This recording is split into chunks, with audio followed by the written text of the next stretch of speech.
गे है बिहनिया मोरे गवई गाँव में, हो गे है बिहनिया मोरे गवई गाँव में। पुरवैया नीक लागे मऊहारी छाँव में, पुरवैया नीक लागे मऊहारी छाँव में, पुरवैया नीक लागे मऊहारी छाँव में। हो गे है बिहनिया मोरे गवई गाँव में, पुरवैया नीक लागे मऊहारी छाँव में। पुरवैया नीक लागे मऊहारी छाँव में, पुरवैया नीक लागे मऊहारी छाँव में।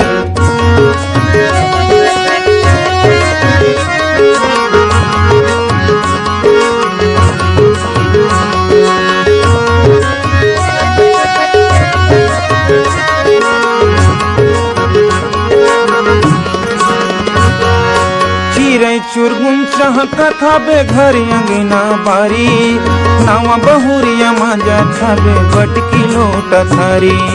चिरै चुरगुन चाहत थाबे घर अंगना बारी, नावा बहुरिया मांजा थाबे बटकी लोटा थारी। भूरी नूनी के चांदी के पैजन, भूरी नूनी के चांदी के पैजन सुघर बाजे पाँव में। पुरवैया नीक लागे मऊहारी छाँव में, पुरवैया नीक लागे मऊहारी छाँव में।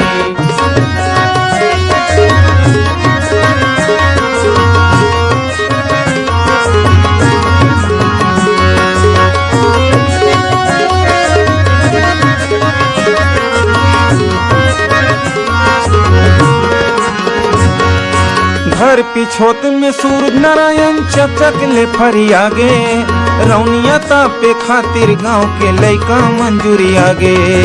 घर पिछोत में सूरज नारायण चकचक ले फरियागे, रौनिया तापे खातिर गांव के लइका मंजूरी आगे। भुर्रा के घर गुंजिया बनावे,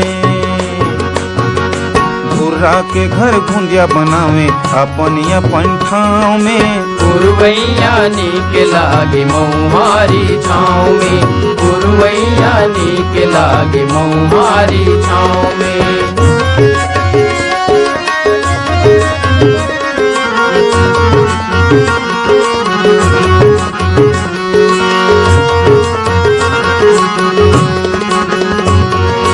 सामर पातर गाँव के टूरी हौला बोही के जाथे, फूल झरे कस गोठ लागत है रेंगई मस मसा के।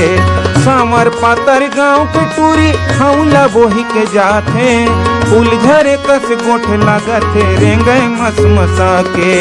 मंदिर देवाला गमकत हावे,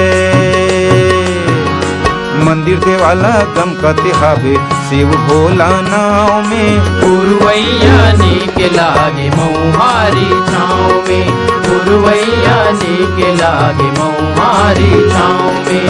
हो गे है बिहनिया मोरे गवई गाँव में, हो गे है बिहनिया मोरे गवई गाँव में। पुरवैया नीक लागे मऊहारी छाँव में, पुरवैया नीक लागे मऊहारी छाँव में, पुरवैया नीक लागे मऊहारी छाँव में, पुरवैया नीक लागे मऊहारी छाँव में।